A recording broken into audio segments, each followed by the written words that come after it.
In this lecture, I will be summarizing Chapter 1 from the book How People Learn. Although published 14 years ago, the material in this book continues to influence educators and educational researchers. I have read certain sections of this book several times and it has been influential in my teaching. Note: material presented in this and future weeks on learning and learning theory is not meant to be an exhaustive endeavor, but rather representative with an eye towards classroom applications. I'm not an expert in learning theory or educational psychology, and the knowledge I have gained through reading in subject areas has had a strong application to my teaching.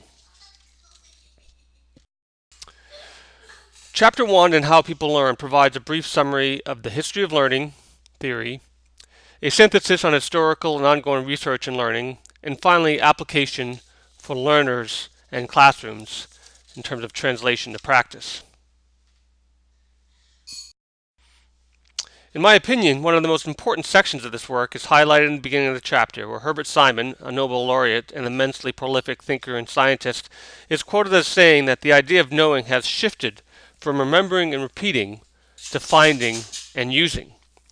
And along with this idea is a changing focus in teaching goals towards development of tools and strategies that provide students these habits, skills, and thinking skills. And since publication of How People Learn, this idea has been borne out in spades considering the widespread use of mobile devices.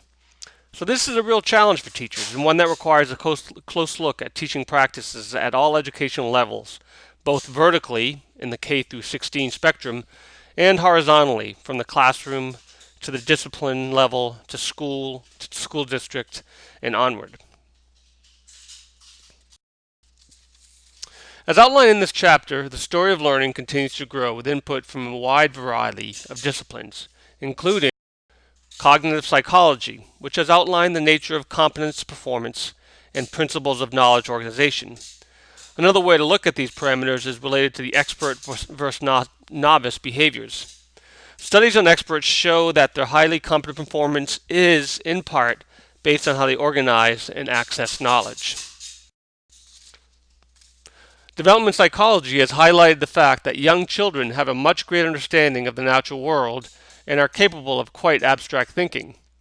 This is in contrast to previous ideas or theories that held that young children were only capable of concrete, here and now tasks and learning. This new view of children's capacity has implications for classroom teaching. Studies on learning transfer, on how learning is transferred, have also informed learning theories, specifically how to translate knowledge and skills to novel settings.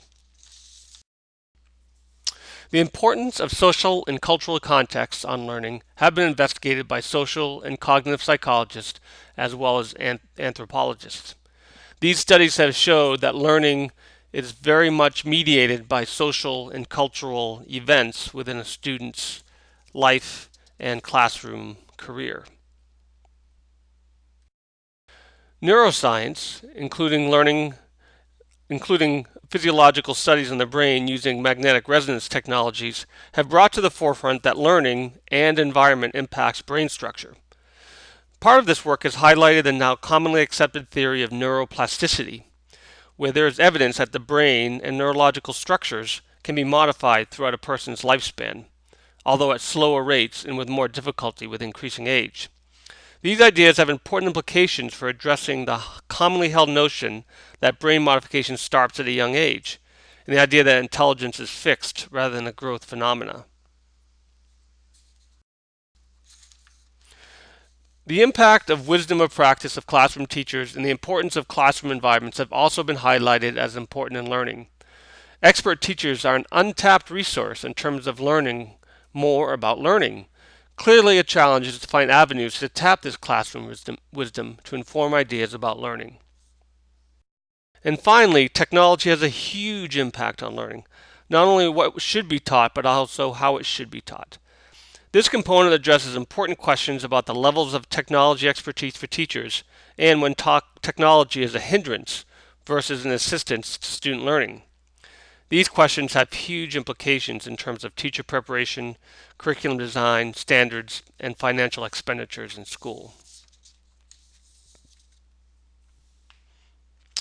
So this summarizes the part of the chapter that highlights the input of different disciplines on learning theory. Chapter 1 and How People Learn is broken into the following sections: learning with understanding, pre-existing knowledge, active learning, implications for education, and an evolving science. These sections are summarized in the following sections on key findings, implications for classroom practice, and designing classroom environments. The remainder of this lecture will focus on these last three items.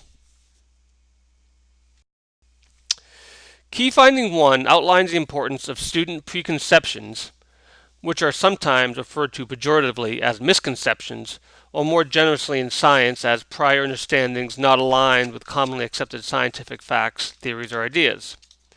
4 important components of this section are the fact that students are not empty slates. They have a set of experiences and ideas about topics which are sometimes naive, substantial, and exploratory that need to be uncovered to facilitate learning. These ideas are also contained in theories of conceptual change that we will explore more later in this course. The second key finding focuses on knowledge competence requirements, namely, what types of experiences breed competency in a field of knowledge. Competency is facilitated when students learn with understanding, with a deep rather than broad factual knowledge. Knowledge competency is also enhanced where information is organized in a conceptual framework, which also provides a better avenue for retrieval, application, and transfer of newly acquired knowledge and skills. Key finding number 3 is about the importance of metacognition. Colloquially, metacognition has been defined as thinking about your thinking. More specifically, metacognition requires monitoring of understanding. For experts, this commonly occurs internally. A component of metacognition is the idea of adaptive expertise, which is developed through a balance between efficiency and innovation. This diagram shows these two dimensions of adaptive expertise. The ideal is an adaptive expert who has high efficiency, that is, experts perform tasks or retrieve information without effort, and high innovation, that is, there is significant transfer of knowledge and creativity to solve problems. Note that the other areas of the graph, novices here have low innovation and low efficiency. Frustrated novices may be innovative but lack the efficiency to perform some routine tasks. And routine experts over here are very efficient with knowledge and tasks but lack innovation.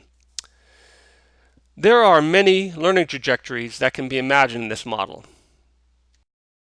Perhaps the best trajectory would be along this path, therefore eliminating the frustration associated with too much innovation and decreasing the potential drudgery that may be a product associated with developing expertise in routine.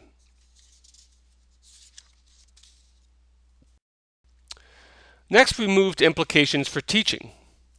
Note the major points for each finding are shown in the dark orange colors. Note that the major points for each finding are shown in the dark colors. The orange shows the main implications for teaching. For key finding 1, the key teaching implications are around the importance of finding avenues to reveal student thinking by using formative assessments and working with preconceptions that students bring to the classroom. For knowledge competence, teaching should focus on depth versus breadth, and the development and use of assessments that look at deep understanding rather than the simple factual information developed through memorization. And finally, consistent with key finding number 3, metacognition, which is typically an inner dialogue, needs to be taught as an explicit skill. One avenue to develop a more cognitive approach to learning is through reflective discourse or reflective writing, as well as student self-assessment of their work. The final section of Chapter 1 presents a model for designing classroom environments. There are four components to this model: learner-centered, knowledge-centered, assessment-centered, and community-centered. This model, also called the HPL, or How People Learn framework, can be presented as a series of three overlapping circles within a larger circle representing the community that encompasses the learning environment. In the next few slides, I'll address each of these aspects of the HPL framework. Based on studies of learning, in learner-centered classrooms, teachers recognize the following items: specific characteristics of learners, including their skills and attitudes; cultural differences and similarities among differences and how these might affect learning; and teachers should encourage a growth model for intelligence rather than a fixed model. Studies have shown that those students who think that intelligence is fixed and they can only get so good at things do not do as well as those see intelligence as a growth phenomena and that they can improve with time. This is work that has been done by a psychologist named Carol Dweck, who's at, I believe, Stanford. Finally, in learner-centered classrooms, tasks and learning is challenging but not overwhelming so as to frustrate learners. The factors of a knowledge-centered classroom include stressing depth over breadth, development of expertise, including innovation and efficiency, organizing knowledge around central themes, concepts, or ideas, facilitating the transfer of knowledge, and facilitating a learning environment that stresses doing rather than just sitting and listening. An assessment-centered classroom, the final part of the HPL framework, relies on the use of formative assessment to gauge student learning, learner-friendly assessment that stresses depth of knowledge rather than rote memorization, and finally, the potential for students to revise and improve their work in order to have these be learning experiences rather than punitive.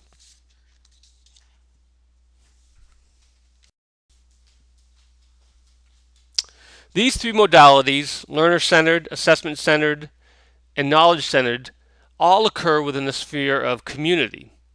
The community can be considered the classroom, the school, as well as the broader community that participates in the school. There are no secrets here. Learning is facilitated when students feel safe and unthreatened, where there is intellectual camaraderie, positive learning, and a sense that students are involved in a community of learners. At a broader scale, and again, no surprises, parents and community involvement in the learning environment all lead to better and more successful learning.